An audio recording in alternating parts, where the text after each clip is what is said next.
اگر کسی بھی ملک کی ٹیم نے ورلڈ کپ جیتنا ہے تو اس کے کسی ایک کھلاڑی کو محمد رضوان کی طرح کھیلنا ہی کھیلنا ہوگا۔ جی ہاں، اس وقت دنیا کرکٹ میں صرف ایک ہی کھلاڑی کا ذکر زبان زد عام ہے، پاکستان کا وہ کھلاڑی جس کا ورلڈ کپ 2023 سے قبل کسی بھی ایکسپرٹ نے، کرکٹ کے کسی تجزیہ کار نے اپنی آراء میں، اپنے تجزیوں میں تذکرہ کرنا یا اس کا نام ہی لینے کا کشت اٹھانا بھی درخور اتنا نہیں سمجھا۔ ہاں، بس پاکستان کے ورلڈ کپ اسکواڈ میں محمد رضوان کا نام بحیثیت وکٹ کیپر بیٹسمین کے ضرور آتا تھا، مگر یہ کسی نے نہ سوچا تھا کہ ورلڈ کپ کے صرف دوسرے ہی مقابلے کے بعد محمد رضوان کا نام شامل کیے بغیر اب کسی کو بھی اپنے تجزیوں میں کوئی دم ہی نظر نہیں آتا۔ اس وقت محمد رضوان کا نام 199 رنز بنانے کے بعد سب سے زیادہ رنز بنانے والوں میں سر فہرست تو آ ہی چکا ہے، لیکن ٹیم کو بے لوث طریقے سے فتح کی جانب لے جانے میں ایک اینکر کا کردار ادا کرنے والے نام کی حیثیت جو اس وقت محمد رضوان کو حاصل ہو چکی ہے، وہ فی الحال ورلڈ کپ میں شرکت کرنے والی تمام ٹیموں میں سے کسی ایک کھلاڑی کو بھی حاصل نہیں ہوئی ہے۔ راجیو گاندھی انٹرنیشنل اسٹیڈیم حیدرآباد میں پاکستان اور سری لنکا کے مابین ہونے والا ورلڈ کپ کا میچ اب تاریخ کا حصہ بن چکا ہے۔ سری لنکن شیر جو اپنے پہلے ہی میچ میں جنوبی افریقہ کے ہاتھوں ایک بدترین شکست کے بعد جیت کی شدید لگن کے ساتھ میدان میں اترے تھے، وہ ان کی بیٹنگ سے ہی عیاں ہو گیا تھا۔ ٹاس جیت کر سری لنکا نے پہلے بیٹنگ کا فیصلہ کیا، جو ہر اعتبار سے بالکل درست تھا، کیونکہ راجیو گاندھی انٹرنیشنل اسٹیڈیم میں اس سے پہلے کھیلے جانے والے میچوں میں 8 میچز کا ڈیٹا یہی کہتا تھا کہ 63% میچوں میں ان ٹیموں کی ہی جیت ہوئی جنہوں نے اس اسٹیڈیم میں پہلے بیٹنگ کی، اور صرف 38% وہ ٹیمیں جیتیں جنہوں نے دوسری بیٹنگ کی۔ مزید یہ کہ اس گراؤنڈ پر 252 کا اسکور وہ زیادہ سے زیادہ اسکور تھا جو بعد میں بیٹنگ کرنے والی کسی ٹیم نے اب تک چیز کیا تھا، جبکہ 290 رنز وہ کم سے کم اسکور تھا جو کوئی ٹیم ڈیفینڈ کر سکی تھی، اور دوسری طرف زیادہ سے زیادہ اسکور جو یہاں کسی بھی ٹیم نے بنایا تھا وہ 350 رنز کا تھا۔ سری لنکا کو اب فقط اتنا ہی کرنا تھا کہ اس کا اسکور کسی بھی طرح 252 رن سے کم نہ ہو، 290 تک ہو جائے تو کیا ہی بات ہوگی، اور اگر 350 کے آس پاس رنز پہنچ گئے تو جیت کو کوئی بھی نہیں روک سکے گا۔ اور قسمت دیکھیے کہ سری لنکا نے اپنے یہ تینوں اہداف انتہائی کامیابی اور مہارت سے حاصل بھی کر لیے۔ پاکستانی بالرز کا جس طرح سری لنکن بیٹسمینوں نے بھرکس نکالا وہ سب نے دیکھا، خاص کر کشال مینڈس کے 77 گیندوں میں 122 رنز اور سدھیر سمارا وکرما کی 79 گیندوں میں 108 رنز نے تو گویا سری لنکا کی متوقع جیت پر مہر ہی ثبت کر دی۔ 344 رنز کے پہاڑ جیسے ہدف کو دیکھ کر اور راجیو گاندھی اسٹیڈیم کی تاریخ کو سامنے رکھ کر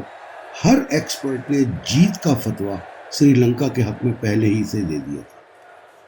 ہر پرابیبلٹی میٹر اس وقت 99% سری لنکا کی کامیابی کی نوید دے رہا تھا۔ ہمیں یقین ہے کہ دوسری طرف سے سٹے بازوں کی دنیا میں بھی کروڑوں اربوں روپے سری لنکا کی جیت پر لگ چکے ہوں گے۔ دوسری اننگ کا آغاز ہوا، پاکستانی اوپنرز میدان میں آئے، تماشائیوں سے کھچا کھچ بھرا ہوا اسٹیڈیم اب صرف اپنی اپنی گھڑیوں کی طرف ہی دیکھ رہا تھا کہ کب یہ یک طرفہ میچ اپنے اختتام کو پہنچے گا اور کب وہ گھروں کو واپس جائیں گے۔ امام الحق اور عبداللہ شفیق کے کسی بھی انداز سے نہیں لگ رہا تھا کہ وہ میچ جیتنے آئے ہیں۔ چوتھے اوور کی تیسری ہی گیند پر جبکہ ابھی پاکستان کا اسکور 16 رنز ہی تھا، پہلی بری مگر متوقع خبر امام الحق کے آؤٹ ہونے کی صورت میں پاکستانی شائقین کرکٹ کو ملتی ہے۔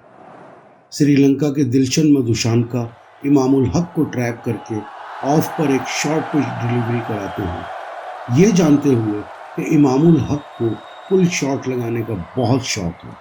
جبکہ ڈیپ فائن لیگ پر سری لنکن فیلڈر پریرا تیار کھڑے تھے۔ اور اس طرح اپنی نالائکی کو مزید عیاں کرتے ہوئے امام الحق واپس پویلین کو کوچ کر جاتے ہیں۔ اور پھر آتے ہیں ون ڈے کرکٹ کے نمبر 1 بیٹسمین اور پاکستانی ٹیم کے کپتان بابر اعظم۔ ہر ایک کے نزدیک بابر اعظم وہ آخری امید تھے جو شاید پاکستان کو فتح کے قریب لے جا سکتے تھے، مگر کاتب تقدیر تو یہ اعزاز کسی اور کے نام پر پہلے ہی لکھ چکا تھا، تو کیسے ہو سکتا تھا کہ بابر اعظم کچھ کر پاتے؟ اور پھر وہی ہوا۔ صرف 37 کے مجموعی سکور پر دلشن مدھوشانکا کی 8ویں اوور کی لیگ سائڈ سے باہر جاتی ہوئی دوسری گیند کو فلک کرنے کی کوشش میں بابر اعظم ایک غیر ذمہ دارانہ شاٹ کھیلتے ہیں اور پیچھے کھڑے ہوئے وکٹ کیپر سدھیرا سمارا وکرما کو ایک آسان کیچ پکڑا دیتے ہیں۔ بابر اعظم کے آؤٹ ہونے پر گراؤنڈ میں سری لنکن کھلاڑیوں اور سٹینڈز میں بیٹھے سری لنکن تماشائیوں کا جشن قابل دید تھا۔ ٹیکنیکلی دیکھا جائے تو بابر اعظم کے آؤٹ ہونے کے بعد سری لنکا کا یہ جشن بنتا بھی تھا،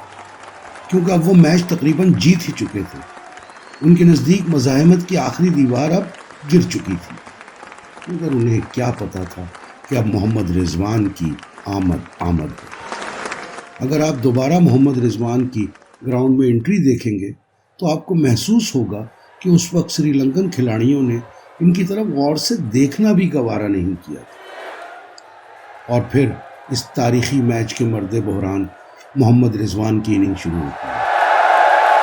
ابتدا میں جس طرح کا دفاعی انداز رضوان نے اپنایا اور عبداللہ شفیق کے ساتھ 1-1 اور 2-2 رنز کر کے سکور بورڈ کو حرکت میں رکھا، اس سے ہر ایک غلط فہمی کا شکار ہو گیا کہ محمد رضوان کا کردار اب کسی نہ کسی طرح 50 اوورز گزارنا ہے،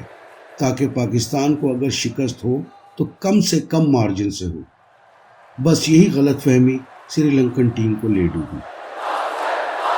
بالرز بھی اب مطمئن تھے، فیلڈرز بھی سکون میں تھے،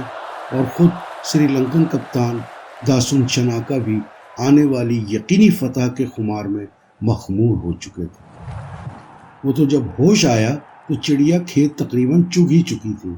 محمد رضوان اور عبداللہ شفیق کی خاموشی سے بنائی ہوئی 176 رنز کی پارٹنرشپ نے میچ کا پانسا پلٹ دیا تھا۔ ہر پرابیبلٹی میٹر کی تمام پریڈکشنز الٹی ہو چکی تھی۔ سری لنکن کھلاڑی تو ایک طرف، سری لنکن تماشائی بھی اچانک گم ہو چکے تھے۔ عبداللہ شفیق اپنی سینچری مکمل کر چکے تھے، محمد رضوان اپنی سینچری کی طرف رواں دواں تھے۔ ایک بار پھر سری لنکن کیمپ میں کھلبلی سی مچ گئی تھی۔ عبداللہ شفیق 213 رنز کے مجموعی سکور پر سری لنکن بالر پتھیرانا کی گیند پر ہمانتا کے ہاتھوں لیا جانے والے ایک شاندار کیچ پر آؤٹ ہو گئے، لیکن سری لنکا کو جو ڈیمیج ہونا تھا وہ ہو چکا تھا۔ نئے آنے والے بیٹسمین سعود شکیل جو پچھلے ہی میچ میں شاندار کارکردگی دکھا چکے تھے، ان کے لیے فضا بالکل سازگار تھی، لیکن محمد رضوان اب کافی تھک چکے تھے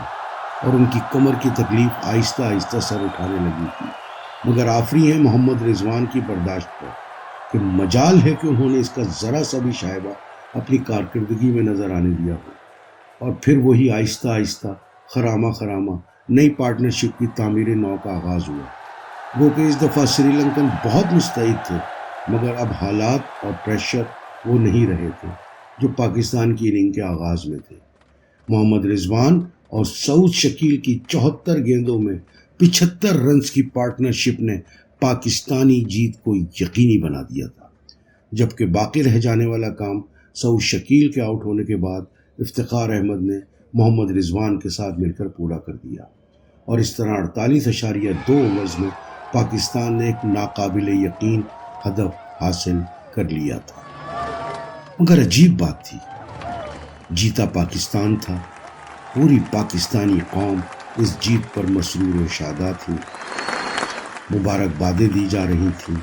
لیکن بات اگر ہو رہی تھی تو صرف محمد رضوان کی۔ جو بھی ایکسپرٹ اس میچ میں اپنی رائے دے رہا تھا، اس کی بات میں صرف محمد رضوان تھا۔ سارے کھلاڑی اگر گلے ملنا چاہ رہے تھے تو محمد رضوان سے۔ یکایک محمد رضوان دنیا کرکٹ میں ٹاپ آف دی ٹاؤن کا درجہ حاصل کر چکا تھا۔ جو کبھی محمد رضوان کو جانتے بھی نہیں تھے، وہ بھی محمد رضوان کی ایسی ایسی خوبیاں بیان کر رہے تھے جو ابھی چند گھنٹے پہلے شاید انہیں خود بھی پتہ نہیں ہوگی۔ یہ ٹھیک ہے کہ محمد رضوان نے ایک شاندار بیٹنگ کی تھی، یہ بھی ٹھیک ہے کہ اس فتح کا صحرا محمد رضوان کے سر جاتا ہے، اور یہ بھی ٹھیک ہے کہ اگر محمد رضوان صبر اور ارتکاز کے ساتھ اپنی اننگ نہیں کھیلتے تو پاکستان کبھی یہ میچ نہیں جیت سکتا۔ تو ایسا تو ہر میچ میں کوئی نہ کوئی کھلاڑی کرتا۔ ابھی پچھلی میچ میں جنوبی افریقہ نے سری لنکا کے خلاف 400 سے زیادہ کا اسکور کیا تھا۔ ان کے 3 کھلاڑیوں نے تاریخ میں پہلی دفعہ ایک ہی اننگ میں سینچریاں بنائی تھیں،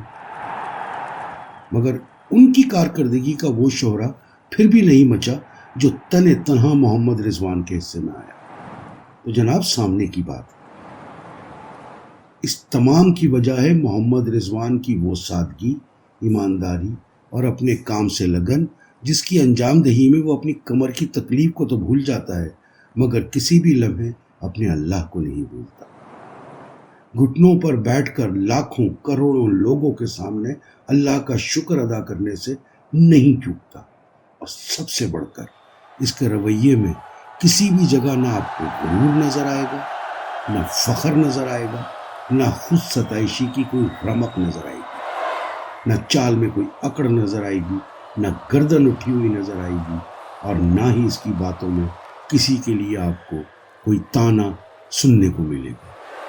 اور نہ کوئی طنز کا ذرا سا بھی عنصر اس کے جملوں میں تلاش کیا جا سکتا ہے۔ لوگوں کے دلوں پر بلا تخصیص مذہب، جغرافیہ اور رنگ و نسل کسی کے لیے احترام اور عزت صرف اس وقت پیدا ہوتی ہے جب وہ انسان میں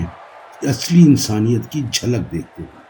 اور پھر دلوں کو کسی کی جانب مائل کرنے والی کائنات کی سب سے بڑی طاقت یعنی اللہ آپ کے ساتھ ہو تو پھر کسی کا بے لوث عزت اور احترام پانا چندہ مشکل نہیں رہتا، اور یہی سب کچھ محمد رضوان کے ساتھ